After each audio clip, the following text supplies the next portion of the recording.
Hello everyone, मेरा नाम राघवेंद्र सिंह है और मैं आपको क्लास 9th का एक चैप्टर पढ़ाने आया हूं जिसका नाम है वर्क एंड एनर्जी। और इस चैप्टर में 3 टॉपिक हैं जिसमें से हमने पहला टॉपिक यानी वर्क के बारे में पढ़ लिया है और आज के सेशन में हम पढ़ने वाले हैं काइनेटिक एनर्जी के बारे में, यानी कि एनर्जी पर डिस्कशन करेंगे और एनर्जी का एक फॉर्म जिसे हम काइनेटिक एनर्जी कहते हैं उस पर डिस्कशन करेंगे। ठीक है, तो शुरू करें डिस्कशन। चलिए बच्चों, आइए समझते हैं कि एनर्जी क्या होता है। सबसे पहले जरा इस लाइन का महत्व, इंपॉर्टेंस समझिए। Life is impossible without energy. तो क्या यह सत्य है? जी हाँ। क्या एनर्जी के बिना हम जिंदा रह सकते हैं? कभी भी नहीं। अगर आप 10 दिन खाना ना खाओ तो आपकी मृत्यु हो सकती है। इसका मतलब अगर आप भोजन नहीं कर रहे हो, फूड नहीं खा रहे हो, तो आपको कोई एनर्जी नहीं मिल रही और बॉडी को एनर्जी नहीं मिलेगी तो जाहिर सी बात है कि डेथ हो जाएगी। और डेथ मतलब देयर इज नो लाइफ। तो अगर जीवन जीना है, जिंदा रहना है, तो भोजन करना पड़ेगा। भोजन से, फूड से क्या मिलती है? एनर्जी। यानी when there is energy there is life, no energy no life, है ना। सन की बात करें, सन एनर्जी किस पे पड़ती है? प्लांट्स पे। तो प्लांट उस सन एनर्जी से क्या बनाते हैं? फूड बनाते हैं। और वही फूड, जैसे मान लीजिए गेहूं, गेहूं से हमने आटा बनाया, आटा से रोटी बनाई और रोटी को खाया तो हम भी जिंदा हैं। इसका मतलब चाहे प्लांट हो, चाहे एनिमल्स हो, चाहे ह्यूमंस हो, हम सभी को एनर्जी चाहिए। बिना एनर्जी के हम जिंदा नहीं रह सकते। तो अब आपको समझ में आ गया होगा हमारे जीवन में, हमारे लाइफ में एनर्जी की क्या इंपॉर्टेंस है। और केवल ह्यूमन के लाइफ में नहीं, एनिमल्स के लाइफ में भी, प्लांट्स के लाइफ में भी बहुत जरूरी है एनर्जी। नहीं तो हमारा जीवन समाप्त हो जाएगा, धरती पर लाइफ का एग्जिस्टेंस ही खत्म हो जाएगा, है ना। तो अच्छा हुआ भगवान ने धरती बनाई तो सूर्य को भी बनाया, क्योंकि सूर्य से जो ऊर्जा मिलती है धरती को, उस कारण धरती पर क्या संभव है? धरती पर लाइफ संभव है ना। चलिए, तो इतना तो हमको समझ में आ गया कि हमारे लाइफ के लिए एनर्जी की कितनी इंपॉर्टेंस है ना। अब अगर बात करें नेचुरल सोर्स की, तो सबसे बड़ा और सबसे ज्यादा एनर्जी हमको नेचुरल सोर्स से प्राप्त होती है। वो कहां से? सन से। इसीलिए सन को कहा जाता है biggest natural source of energy. यानी प्राकृतिक ऊर्जा का सबसे बड़ा स्रोत कौन है? सन है। जितनी एनर्जी सन से मिल रही है, क्या किसी दूसरे नेचुरल सोर्स से मिल रही है? कभी भी नहीं मिल रही है ना। कभी भी नहीं मिलती। जितना सन हमको एनर्जी देता है उतना कोई दूसरा नेचुरल सोर्स नहीं देता, है ना। अब सन की जो एनर्जी है वो प्लांट्स को मिलती है। प्लांट से हर्बीवोरस एनिमल को, हर्बीवोरस एनिमल से कार्निवोरस एनिमल्स को। इस तरीके से एनर्जी का फ्लो मेंटेन होता है और लाइफ धरती पर बनी रहती है ना। और ये जो सोलर एनर्जी है उसका यूज हम इलेक्ट्रिसिटी के लिए भी यूज कर रहे हैं, है ना। इलेक्ट्रिसिटी प्रोड्यूस करने के लिए अब तो सोलर एनर्जी का भी यूज हो रहा है। ये जो सोलर सेल है, ये सोलर सेल क्या करते हैं? सोलर एनर्जी को ट्रैप करते हैं और उसको कन्वर्ट कर देते हैं इलेक्ट्रिसिटी में, है ना। तो ये अब समझ में आ गया होगा कि एनर्जी का हमारे जीवन में क्या महत्व है, बहुत ज्यादा इंपॉर्टेंस है ना। अब देखो ये क्या लिखा है बच्चों, we can also get energy from the nuclei of atoms, the interior of earth and the tides. यानी कि एनर्जी के बहुत स्रोत हैं, सोर्स हैं, है ना। ऐसा नहीं है कि sun is the only source of energy. Sun के अलावा बहुत सारे एनर्जी के सोर्स हैं, जैसे न्यूक्लियर एनर्जी। आपने सुना होगा परमाणु बम, हाइड्रोजन बम, है ना। न्यूक्लियर पावर प्लांट, तो न्यूक्लियर पावर प्लांट में न्यूक्लियर एनर्जी का इस्तेमाल करके इलेक्ट्रिसिटी बनाई जाती है, तो ये भी एक एनर्जी का सोर्स है ना। इंटीरियर ऑफ द अर्थ, आपने वोल्केनो इरप्शन देखा है? टीवी पे देखा होगा, है ना, कहीं अखबार में, किसी किताब में देखा होगा, ज्वालामुखी का फटना। तो ज्वालामुखी का जो फटना है वो भी तो एनर्जी का स्रोत है। आपने देखा होगा धरती के नीचे जो गर्म पानी का स्रोत है उसका यूज करके बिजली बनाया जाता है, तो वो भी तो एनर्जी का स्रोत है, जो कहां से मिल रहा है? अर्थ से। फिर आपने टाइडल एनर्जी के बारे में सुना होगा, ज्वार भाटा, है ना। समुद्र की जो लहरें हैं वो कभी ऊपर उठती हैं, कभी नीचे जाती हैं, और इसी एनर्जी को ट्रैप करके हम इलेक्ट्रिसिटी बनाते हैं, जिसे टाइडल एनर्जी कहा जाता है। तो सन के अलावा एनर्जी के सोर्स बहुत सारे हैं, है ना। समझ में आ गया? चलिए, तो एनर्जी के सोर्स बहुत हैं, ये तो हमको पता चल गए, लेकिन हमको ये भी पता चल गया कि सबसे ज्यादा एनर्जी हमको कहां से मिलती है, वो है सन से, है ना, in comparison to all these energy. ठीक है, चलो आगे चलते हैं। अब मैंने जैसा बोला कि nuclei of atoms, nuclear energy का यूज करके न्यूक्लियर पावर प्लांट में क्या बनाई जाती है, बिजली। तो यहां जो आप पिक्चर देख रहे हो, ये किसका पिक्चर है, ये न्यूक्लियर पावर प्लांट का है ना, डायग्राम है, ये जो पिक्चर है ये न्यूक्लियर पावर प्लांट का है, जहां न्यूक्लियर एनर्जी से बिजली बनाई जा रही है, इलेक्ट्रिसिटी। फिर ये क्या आप देख रहे हो, ये जियोथर्मल एनर्जी। जियोथर्मल एनर्जी मतलब धरती के नीचे चट्टानों में जो पानी फंस जाता है चट्टानों के बीच में, तो धरती के अंदर से तो बहुत गर्म है, और उस गर्मी के कारण ये जो चट्टानों में पानी है वो भाप में बदल जाता है, और जब हम उस चट्टानों तक खोदाई करते हैं तो यही भाप धरती तक आता है, और उसी भाप का यूज करके, स्टीम का यूज करके इलेक्ट्रिसिटी प्रोड्यूस की जाती है ना। तो ये एनर्जी कहां से हमने यूज किया, इंटीरियर ऑफ द अर्थ। और फिर आप क्या देख रहे हो, ये टाइडल एनर्जी का ये डायग्राम है, जहां जो टाइड्स आती हैं, हाई टाइड, लो टाइड, अर्थ और मून के ग्रेविटेशनल पुल के कारण, मून का जो ग्रेविटेशनल पुल अर्थ पे आता है, उसके वजह से टाइड्स कभी ऊपर आती हैं कभी नीचे, और इसका हम यूज करके हम इलेक्ट्रिसिटी प्रोड्यूस कर लेते हैं। तो एनर्जी के ये भी सोर्स हैं। तो sun energy, nuclear power plant यानी nuclear energy, energy from the inside of the earth, tidal energy, wind energy, ऐसे बहुत सोर्स है एनर्जी के, है ना। और इन एनर्जी के सोर्स पे हम लोग क्या है, डिपेंडेंट है, क्योंकि इन्हीं से तो एनर्जी मिल रही है। तो घर में बल्ब जल रहा है ना, वॉशिंग मशीन चल रही है, टीवी चल रही है। तो एनर्जी नहीं होती तो क्या ये मशीन्स चल पाती, कभी भी नहीं चलती, है ना। चलिए आगे चलते हैं। अब देखो, एक बात तो आपको यहाँ साफ साफ नजर आ रही है कि हमारी पॉपुलेशन दिनों दिन धरती पे ह्यूमंस की पॉपुलेशन बढ़ रही है, ठीक है, और ह्यूमन की पॉपुलेशन के बढ़ने के कारण हमारी एनर्जी की डिमांड भी बढ़ रही है। तो अब आपको ये लाइन समझ में आ गई होगी कि ऐसा क्यों लिखा है कि the demand for energy is ever increasing. भाई अगर मुझे चाहिए टीवी, मुझे चाहिए बल्ब, मुझे चाहिए फैन, है ना, तो इसका मतलब मेरी एनर्जी की डिमांड है। और मेरे जैसे अगर 10 लोग हो गए तो वो 10 एनर्जी की डिमांड करेंगे। तो धरती पर, अर्थ पे पॉपुलेशन तो ह्यूमंस की बढ़ रही है, और जैसे जैसे लोग ऐड हो रहे हैं पॉपुलेशन में, वो एनर्जी की डिमांड कर रहे हैं। तो इसीलिए एनर्जी की डिमांड बढ़ती चली जा रही है, और इसीलिए हमको ये भी चिंता करना है कि एनर्जी के नए नए सोर्स हम देखें, है ना। चलिए, अब the word energy is often use in our daily life. Energy का तो वर्ड हम यूज करते ही अपने डेली लाइफ में, है ना। Glucon D P low energy मिलेगी, है ना, वीकनेस होती है तो हम कहते हैं ना Glucon D P low energy मिलेगी। तो आखिर एनर्जी वर्ड जो है वो हम यूज तो कर रहे हैं अपनी डेली लाइफ में, लेकिन साइंस में इसका एक बहुत ही डेफिनेट और प्रिसाइज मीनिंग है, वही जानने की कोशिश करेंगे, है ना। समझ में आया। चलिए अब कुछ एग्जाम्पल से समझते हैं साइंस में एनर्जी को कैसे हम समझें, उसको कैसे महसूस करें, ठीक है। इसको हम कई एग्जाम्पल से समझते हैं। जैसा आप यहाँ पहला एग्जाम्पल देख रहे हो, पहला एग्जाम्पल में क्रिकेट का ये एक पिक है, डायग्राम है, चित्र है, जिसमें जब बॉलर ने बॉल किया तो बॉल जाके स्टंप पे लगी, है ना, और बॉल जब स्टंप को हिट करती है तो जो स्टंप है, विकेट है, वो उड़ जाता है, बिखर जाता है। आखिर ऐसा क्यों हुआ, तो यहां कहीं ना कहीं एनर्जी का रोल है। बॉल की एनर्जी किसको मिली, स्टंप को, और स्टंप को एनर्जी मिलने के कारण वो क्या हो गया, वो उखड़ के गिर गया, है कि नहीं। तो कहीं ना कहीं यहां किसका रोल है, एनर्जी का रोल है। एनर्जी के वजह से ही ऐसा हो रहा है ना। चलिए और एग्जांपल देख लेते हैं, है ना। यहां आप क्या देख रहे हो बताओ, यहां हम लकड़ी पर कील ठोक रहे हैं। तो कैसे ठोक रहे हैं, है ना, हमने हैमर लिया, क्या लिया, हैमर। हैमर को पहले ऊपर उठाते हैं और फिर लाकर कील पे पटकते हैं। तो जब हम हैमर को नेल पे गिराते हैं तो ये जो नेल है, ये जो कील है, वो लकड़ी में क्या होती है, धस जाती है। वही लिखा है, when raised hammer falls on nail placed on a piece of wood the nail drives into the wood, यानी जो कील है वो लकड़ी के अंदर धस जाती है। क्या बिना उठाए मैं हथौड़े से कील अंदर डाल सकता हूं लकड़ी के, नहीं डाल सकता। समझ में आ रहा है?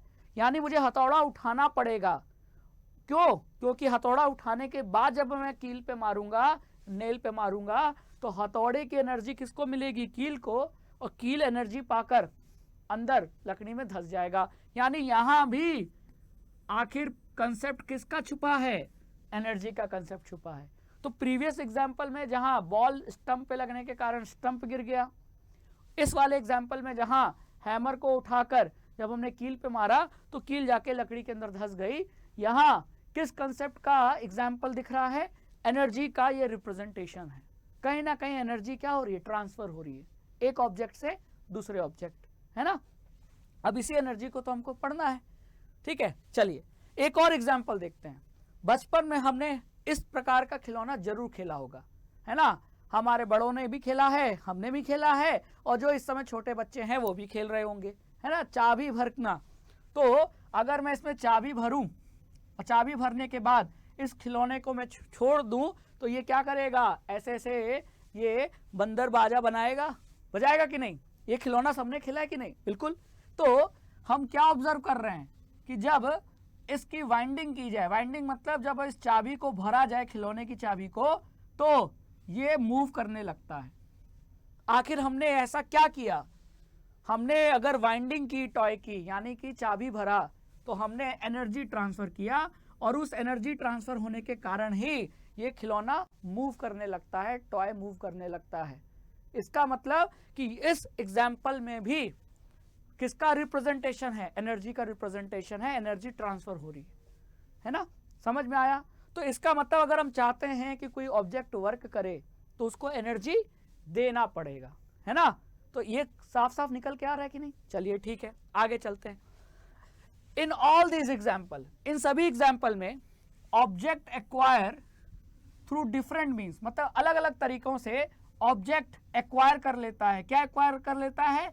Capability, capacity of doing work. इन सभी एग्जाम्पल में मैंने आपको 3 एग्जाम्पल दिखाए। बॉल का स्टंप से टकराना, हथौड़ी से कील को मारना, और चाबी भरने के कारण ये खिलौने का चलना। इन सभी एग्जाम्पल में हुआ क्या? जब हमने एनर्जी दी तो इन ऑब्जेक्ट के पास काम करने की, वर्क करने की कैपेसिटी आ गई। अब आप साइंटिफिक लैंग्वेज में या साइंस के पॉइंट ऑफ व्यू से अब आप वर्क और एनर्जी के बीच में रिलेशन समझ पा रहे हैं कि जब हमने एनर्जी दी तो ये वर्क करने लगा।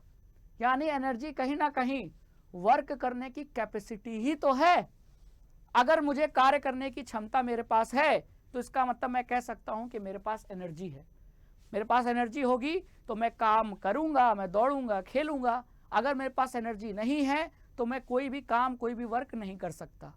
तो यानी कहीं ना कहीं कैपेसिटी ऑफ डूइंग वर्क, काम करने की क्षमता और एनर्जी दोनों बराबर है ना? चाहे एनर्जी बोलो, चाहे काम करने की, वर्क करने की कैपेसिटी बोलो, दोनों एक ही है ना? तो वही चीज तो यहां लिखा है। क्या लिखा है? An object having capability to do work. अगर किसी ऑब्जेक्ट के पास वर्क करने की, कार्य करने की कैपेसिटी है, क्षमता है, तो ये कहा जा सकता है कि उस ऑब्जेक्ट के पास क्या है? एनर्जी है। ये लाइन समझ में आई? ये लाइन बहुत ही इंपॉर्टेंट है, और ये लाइन ही डिफिनीशन है किसकी? एनर्जी की डिफिनीशन है, प्रिसाइज डिफिनीशन है, साइंस के पॉइंट ऑफ व्यू के डिफिनीशन है ना? यानी अब आपको एक लाइन में अगर बोलना हो व्हाट इज एनर्जी, तो आप ये बोल सकते हो कि the capacity of doing work is known as energy. हमने जो एग्जाम्पल पढ़े उसमें हमने क्या किया? हमने एनर्जी दी, और एनर्जी के कारण ऑब्जेक्ट के पास वर्क करने की कैपेसिटी आ गई। तो वर्क करने की कैपेसिटी ही एनर्जी होती है। तो ये दोनों इक्वल है। तो मैं इसको ऐसे लिख सकता हूं। अगर मैं ऐसे लिख दूं तो कोई गलती नहीं। Energy is equal to capacity of doing work. ठीक है। अब पिछले टॉपिक में हमने वर्क का यूनिट पढ़ा है क्या? जूल। तो वर्क की जो यूनिट होगी वही किसकी यूनिट होगी? एनर्जी की। तो एनर्जी की भी ऐसा यूनिट क्या होती है? जूल होती है ना? अब देखो, the object which does work, वो ऑब्जेक्ट जो वर्क करता है, तो वर्क करेगा तो धीरे धीरे थकेगा ना, मतलब उसकी एनर्जी क्या होगी? कम। मतलब वो एनर्जी क्या कर रहा है? लूज। तो यही तो लिखा है, the object which does the work, वो ऑब्जेक्ट जो वर्क करता है वो अपनी एनर्जी लूज करता है, और जिस ऑब्जेक्ट पे वर्क करता है उस ऑब्जेक्ट की एनर्जी गेन होती है। मतलब अगर मुझ पे काम हो रहा है तो मेरी एनर्जी बढ़ेगी, लेकिन अगर मैं काम करूंगा, वर्क करूंगा, तो मेरी एनर्जी डाउन होगी। है ना, समझ में आया? इसको मैं समझाता हूं। जैसे मान लो ए ने क्या किया, ए ने बी को मूव कराया, ए ने बी को धक्का दिया, बी यहां से यहां आ गया, है ना। तो ए ने काम किया, किसने वर्क किया? ए ऑब्जेक्ट ने। तो ए क्या करेगा? एनर्जी लूज करेगा। और ए ने काम क्यों किया? इसके पास वर्क करने की कैपेसिटी कहां से आई? इसके पास एनर्जी थी, तो भाई कैपेसिटी ऑफ डूइंग वर्क था, तो इसने वर्क किया तो इसकी एनर्जी क्या हो गई? इसकी एनर्जी तो कम हो गई। लेकिन किस पे वर्क किया? बी पे। तो वर्क किस ऑब्जेक्ट पे किया गया है? The object on which the work is done. तो वर्क किस पे किया गया? बी पे। तो बी की जो एनर्जी होगी वो बढ़ेगी। तो ये लाइन भी आपको ध्यान रखना है कि the object which does work loses energy and the object on which work is done gains energy. जिस ऑब्जेक्ट पे वर्क किया जाए उसकी एनर्जी बढ़ती है, और जो ऑब्जेक्ट वर्क करता है उसकी एनर्जी घटती है ना। और वर्क करने की कैपेसिटी ही एनर्जी है, तो दोनों की एसआई यूनिट भी क्या है? सेम, है ना। तो रटने की जरूरत ही नहीं, हमने वर्क का एसआई यूनिट पढ़ा है जूल, तो एनर्जी का भी एसआई यूनिट क्या होगा? जूल होगा। ठीक है, चलिए आगे चलते हैं। ठीक है, how does an object with energy do work. मतलब अगर किसी ऑब्जेक्ट के पास एनर्जी होती है तो वो वर्क करने की उसके पास कैपेसिटी कैसे आ जाती है? चलिए इसको हम समझते हैं। जैसे मान लो ये कार है, कार एक ऑब्जेक्ट है और ये पर्सन एक ऑब्जेक्ट है, और ये पर्सन इस कार को क्या कर रहा है? ढकेल रहा है, पुश कर रहा है ना। तो इसके पास मतलब ये कार्य कर रहा है ना। अगर कार आगे जाएगी तो कार का डिस्प्लेसमेंट हुआ फोर्स लगने के कारण, मतलब इस इंसान ने क्या किया? वर्क किया। ये हमने पहले टॉपिक में पढ़ लिया है कि जब भी फोर्स लगेगा उसके कारण डिस्प्लेसमेंट होगा, तो हम ये कहेंगे ना कि वर्क हुआ है।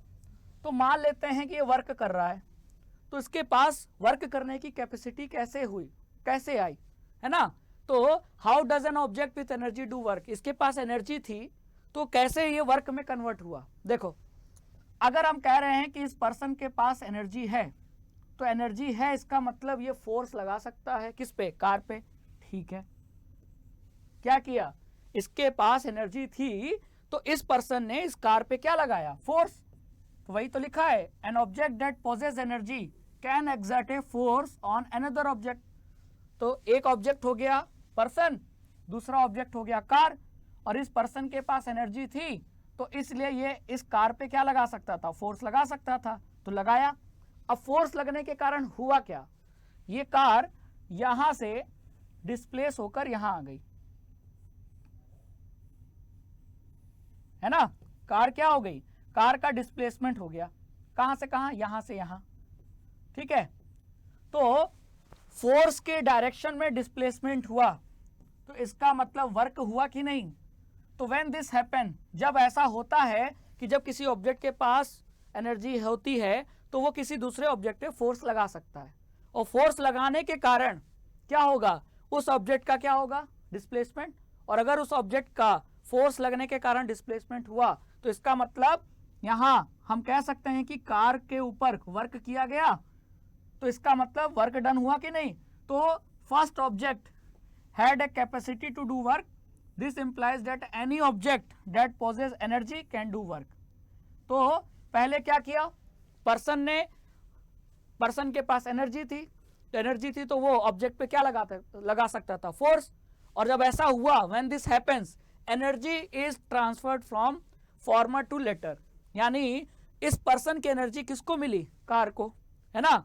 और फिर जो दो सेकेंड ऑब्जेक्ट यहां क्या है? कार में move as it receives energy, और जैसे ही कार को इस पर्सन से एनर्जी मिलती है तो ये कार मूव करने लगती है, इसका डिस्प्लेसमेंट होता है, और जैसे ही डिस्प्लेसमेंट होता है तो फोर्स इंटू डिस्प्लेसमेंट, वर्क हुआ। तो वर्क हुआ किस पे? कार पे, है ना। तो इसका मतलब वर्क किसने किया? इस पर्सन ने। तो इसके पास एनर्जी थी तो इसने वर्क किया।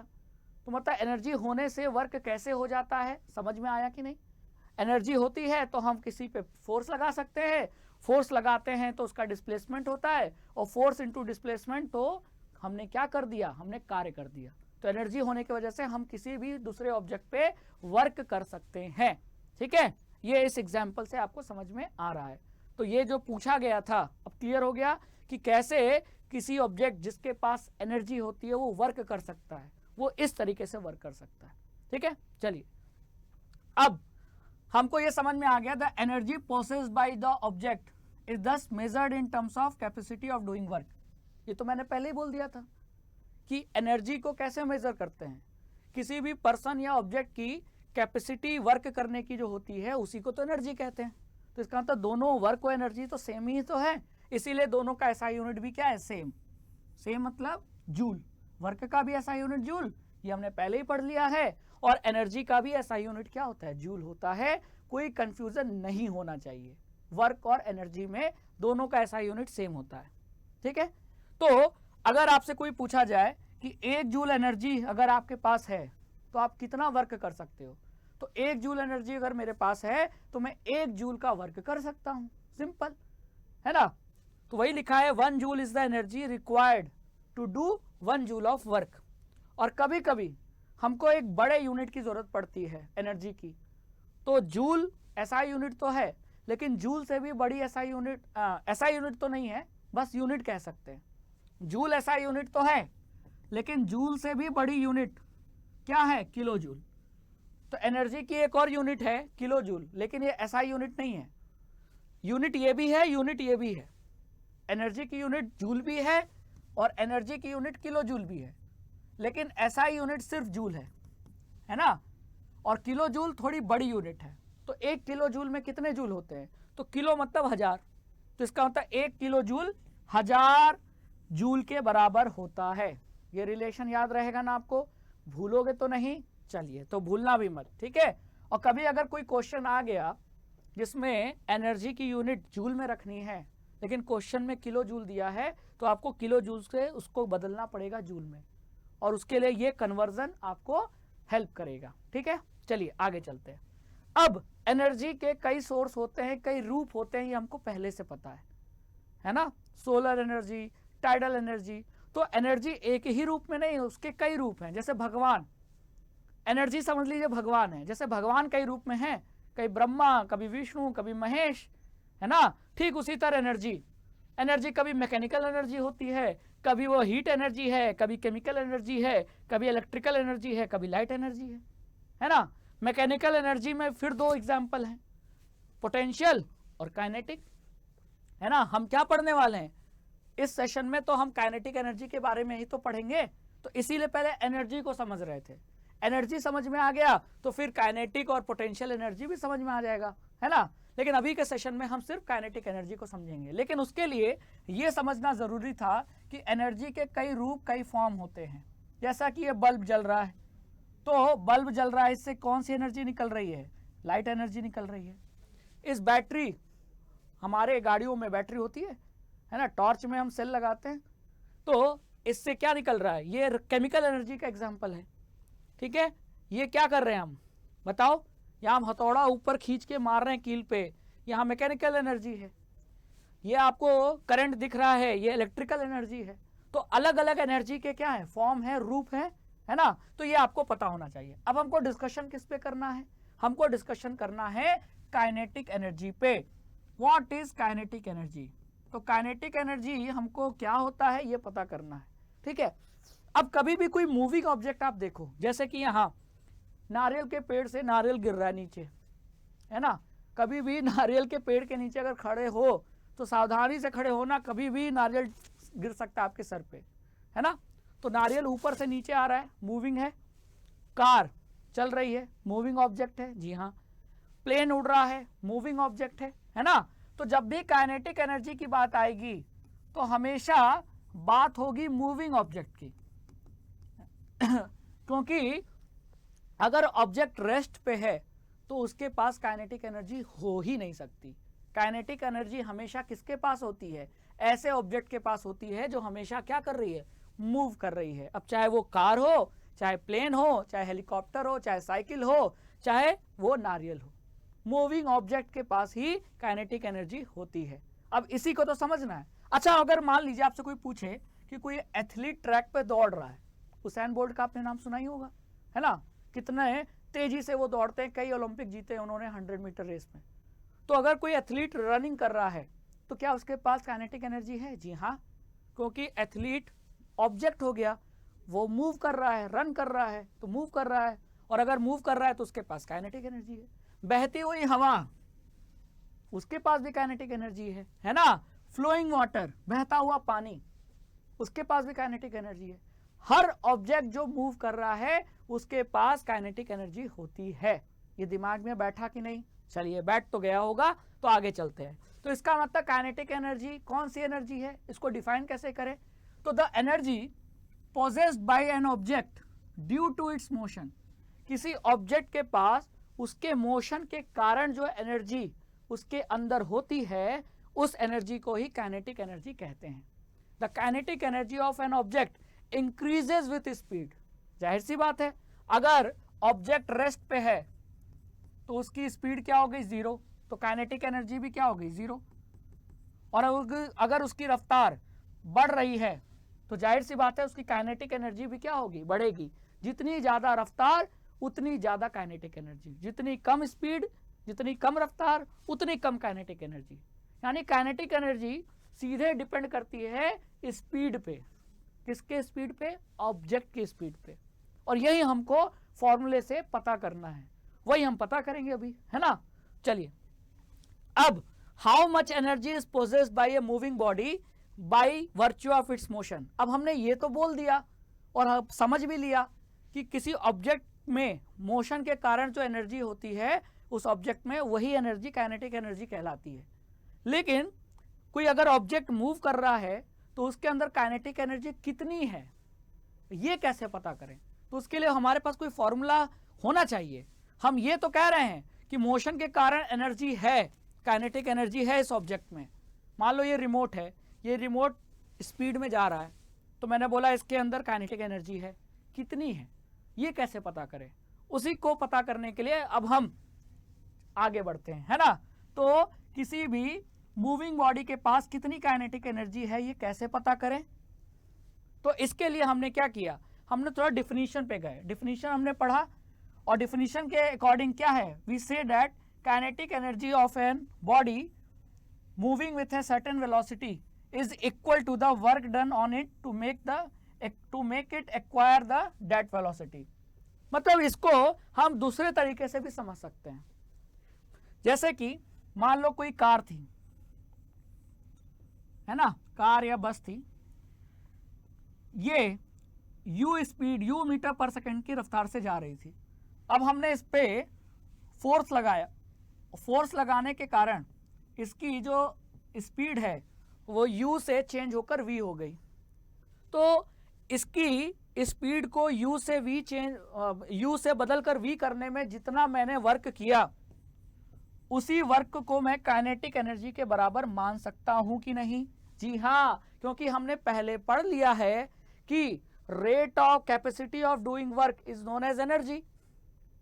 तो हमने कार की रफ्तार को बदलने के लिए जो वर्क किया वो एनर्जी के बराबर होगा। कौन से एनर्जी के बराबर? काइनेटिक एनर्जी के बराबर, क्योंकि कार इस समय चल रही है। तो हम दो तरीके से समझ सकते हैं काइनेटिक एनर्जी को। या तो ये कह लो कि एक ऑब्जेक्ट जो मूव कर रहा है उसमें जो एनर्जी मौजूद है उसी एनर्जी को काइनेटिक एनर्जी कहते हैं। या इसको इस तरीके से कह लो कि एक ऑब्जेक्ट किसी रफ्तार से जा रहा था, उसकी रफ्तार बदल के कुछ और हो गई, तो रफ्तार बदलने में जो वर्क करना पड़ा वही वर्क किसके बराबर है? काइनेटिक एनर्जी के बराबर है। दोनों डिफिनीशन सही है ना। चलिए, अब इसको एक्सप्रेस करते हैं, इसका फॉर्मूला निकालते हैं। तो फॉर्मूला निकालने के लिए हमको कंसीडर करना पड़ेगा एक ऑब्जेक्ट जिसका मास हमने क्या ले लिया? m। हमको एज्यूम करना पड़ेगा, बिना एजम्पशन के नहीं काम चलेगा। तो हमने एक ऑब्जेक्ट ले लिया जिसका मास हमने कितना ले लिया? m, जो कि एक यूनिफॉर्म वेलोसिटी u से जा रहा है। यूनिफॉर्म वेलोसिटी u से वो ऑब्जेक्ट आगे जा रहा है ना। और let it now be displaced through a distance s when a constant force F acts on it in the direction of its displacement. मतलब मान लो ये जा रहा था u की रफ्तार से, अब मैंने इस पे इसके डायरेक्शन के अलोंग मैंने फोर्स लगाया और इसके कारण इसका डिस्प्लेसमेंट कितने दूरी हो गया, s मीटर हो गया। m ऑब्जेक्ट, m मास का ऑब्जेक्ट u रफ्तार से जा रहा था और उसी डायरेक्शन में मैंने फोर्स लगाया जिसके कारण इसका डिस्प्लेसमेंट कितने मीटर हो गया, s मीटर हो गया, है ना। तो हमने कितना वर्क किया, तो हमने वर्क कितना किया, तो वर्क का फॉर्मूला होता है F इंटू एस। तो हमने F फोर्स लगाया जिसके कारण ये जो ऑब्जेक्ट है उसका डिस्प्लेसमेंट s मीटर हुआ। तो मैंने कितना वर्क किया, F इंटू एस वर्क किया, है ना। और ये जो वर्क किया ये काइनेटिक एनर्जी के बराबर होना चाहिए कि नहीं, बिल्कुल होना चाहिए, है ना, क्योंकि capacity of doing work energy होता है। तो यहां एनर्जी कौन सी है, काइनेटिक एनर्जी है ना। तो इसीलिए लिखा है the work done on the object. अगर हम ऑब्जेक्ट पे वर्क कर रहे हैं उसके कारण इसकी वेलोसिटी चेंज होगी, u से बदलकर मान लो v हो जाएगी। Let's its velocity change from u to v। तो मान लेते हैं इसकी वेलोसिटी s मीटर बाद इसकी वेलोसिटी कितनी हो गई, v हो गई। तो हमने इस फोर्स लगाया, फोर्स लगाने की वजह से हमने इस ऑब्जेक्ट पे कार्य किया, वर्क किया, जिसकी वजह से इसकी वेलोसिटी u से v हो गई, है ना। तो अगर u से v हो गई तो इसका मतलब वेलोसिटी चेंज हुई, और वेलोसिटी चेंज हुई मतलब ऑब्जेक्ट किस में है, एक्सेलरेशन में है, एक्सेलरेशन प्रोड्यूस हुआ है। क्योंकि एक्सेलरेशन मतलब क्या होता है, टाइम के साथ वेलोसिटी का चेंज होना ही एक्सेलरेशन होता है। तो वेलोसिटी u से v हुई कोई गिवन टाइम में, इसका मतलब ऑब्जेक्ट एक्सेलरेशन में है, यानी ऑब्जेक्ट के अंदर एक्सेलरेशन प्रोड्यूस हुआ है ना। अब हमने न्यूटन लॉ ऑफ मोशन हमको पता है, न्यूटन के 3 लॉ थे, इक्वेशन, 3 इक्वेशन ऑफ मोशन थे, v equal to u plus a t, है ना, v square equal minus u square equal to 2s, ठीक है, और s equal to u t plus half a t square. ये Newton ने ये 3 equation of motion दिए थे। अब इसमें से हम इस इक्वेशन ऑफ मोशन का इस्तेमाल करेंगे, है ना। अब हमारी वेलोसिटी u से v चेंज हुई थी, ठीक है, और ऑब्जेक्ट का डिस्प्लेसमेंट कितना हुआ था, s, और एक्सेलरेशन हमने कितना माना, a। तो यहां से अगर हमको s निकालना है तो निकाल सकते हैं, क्योंकि अगर हमको s पता चल गया, f पता चल गया तो वर्क आ जाएगा, और जितना हमने वर्क किया वही तो काइनेटिक एनर्जी है, क्योंकि capacity of work, capacity of doing work is known as energy, और यहाँ एनर्जी कौन सी है, काइनेटिक। तो एनर्जी निकालने के लिए वर्क निकाल लो, वर्क निकालने का फॉर्मूला है F इंटू एस। तो पहले मैं S निकालूंगा, S कैसे निकालूंगा, फॉर्मूला मेरे पास है v square minus u square equal to 2as। तो यहां से जब मैं S निकालूंगा तो क्या हो जाएगा, ये 2a के नीचे जाएगा तो ये हो जाएगा v square minus u square upon 2a। तो मेरा S आ गया, और फोर्स होता ही है मास इंटू एक्सेलरेशन। तो ऑब्जेक्ट का मास मैंने कितना लिया, m, और एक्सेलरेशन कितना माना, a। तो फोर्स आ गया m इंटू a, ठीक है। अब मैं वर्क निकालता हूं, तो work equal to force into displacement. Force की जगह मैंने क्या लिखा, m इंटू a, और डिस्प्लेसमेंट अभी निकाला था v square minus u square upon 2a। इसको मैंने, ये जो डिस्प्लेसमेंट है s है, इसको मैंने यहां रख दिया, s की जगह रख दिया, ठीक है। अब ये देखो a और a कट जाएगा, ठीक है। तो ये क्या बता, ये 2 नीचे है तो 1/2 यानी half m v square minus u square. आ गया फॉर्मूला, फॉर्मूला आया कि नहीं आया, जी हाँ। तो वर्क कितना मैंने किया, इसका फॉर्मूला आ गया half m v square minus u square. अब हम अगर ये मान ले, क्या मान ले, कि जो कार की इनिशियल स्पीड थी u, वो 0 थी, यानी कार कहां से स्टार्ट हुई चलना, वो रेस्ट पे थी, और मैंने वर्क किया तो वो चलने लगी, और चल के उसकी रफ्तार कुछ देर बाद v हो गई। तो इनिशियल स्पीड अगर मैं 0 ले लूं, तो अगर ये 0 हो जाएगा तो फिर फॉर्मूला चेंज होकर क्या हो जाएगा, वर्क बराबर हाफ m v स्क्वायर। और यही वर्क जो मैंने किया यह एनर्जी के बराबर होगा कि नहीं, क्योंकि capacity of doing work energy, और यहाँ एनर्जी कौन है, कौन सी है, तो वेलोसिटी के कारण अगर कोई ऑब्जेक्ट मूव कर रहा है तो उसके पास वो एनर्जी किस रूप में होती है, काइनेटिक एनर्जी के रूप में होती है। मतलब इस वर्क को मैं काइनेटिक एनर्जी के बराबर लिख सकता हूं, बिल्कुल लिख सकता हूं, क्योंकि kinetic energy possessed by an object of mass m moving with A velocity uniform velocity v, वो क्या हो जाएगा, वो हो जाएगा हाफ mv²। तो जो वर्क निकाला मैंने वही काइनेटिक एनर्जी के बराबर होगा, क्योंकि हमको पता है कि work done is equal to the change in the kinetic energy of the object, है ना। मतलब वर्क करेंगे तो कैपेसिटी ऑफ डूइंग वर्क क्या होता है, एनर्जी। तो एनर्जी क्या हो रही है, चेंज हो रही है। तो जो वर्क कर रहे हैं उसके वजह से काइनेटिक एनर्जी चेंज हो रही है, तो दोनों बराबर होंगे। तो मैंने वर्क की जगह काइनेटिक एनर्जी लिखकर हाफ mv² के बराबर कर दिया। तो यहां से आ गया कि अगर कोई भी ऑब्जेक्ट m मास का कोई भी ऑब्जेक्ट मान लो अगर रेस्ट पे था, ठीक है, और उस पर मैंने वर्क किया, और वर्क कब किया, जब मेरे पास एनर्जी थी, है ना। तो मैंने उस पर वर्क किया, तो वर्क करने के कारण अब ये v वेलोसिटी से आगे जा रहा है, तो इसके पास कितनी काइनेटिक एनर्जी है, तो इसके पास हाफ mv² काइनेटिक एनर्जी मौजूद है। ठीक है, इस तरीके से मैंने काइनेटिक एनर्जी का फॉर्मूला निकाल लिया, जो आपको हमेशा याद होना चाहिए। न्यूमेरिकल सॉल्व करते समय भी आपको ये मदद करेगा, बहुत इंपॉर्टेंट है। इसमें m क्या है, मास ऑफ ऑब्जेक्ट, v क्या है, फाइनल वेलोसिटी ऑफ ऑब्जेक्ट। अगर मान लो कि रेस्ट पे नहीं होता तो फॉर्मूला क्या हो जाता, काइनेटिक एनर्जी का फॉर्मूला हो जाता v² माइनस u², जहां u हो जाता इनिशियल वेलोसिटी, v हो जाता फाइनल वेलोसिटी। यहां u क्यों नहीं है, क्योंकि ऑब्जेक्ट रेस्ट पे था, तो इनिशियल वेलोसिटी 0 हो गई, इसीलिए यहां u गायब है, सिर्फ v² दिख रहा है। तो ये भी सही है, ये भी सही है, ठीक है। ये तब लागू होगा जब इनिशियल वेलोसिटी 0 है, और ये तब लागू होगा जब इनिशियल वेलोसिटी कुछ था, 0 नहीं था, 1 2 3 4 कुछ भी मीटर पर सेकंड था, और फाइनल वेलोसिटी भी कुछ था, है ना, तब ये लगेगा। सिंपल है, ठीक है। अब अगर हमने पढ़ लिया है तो आइए कुछ क्वेश्चन भी सॉल्व कर लेते हैं। चलो, तो क्वेश्चन में क्या पूछा है, an object of mass 15 kg is moving with a uniform velocity of 4 metre per second, what is the kinetic energy possessed by the object. तो यहां मास दे दिया, ऑब्जेक्ट की वेलोसिटी दे दी, तो फिर अब चिंता क्या करना है, सब तो दे दिया, फॉर्मूला लगाओ।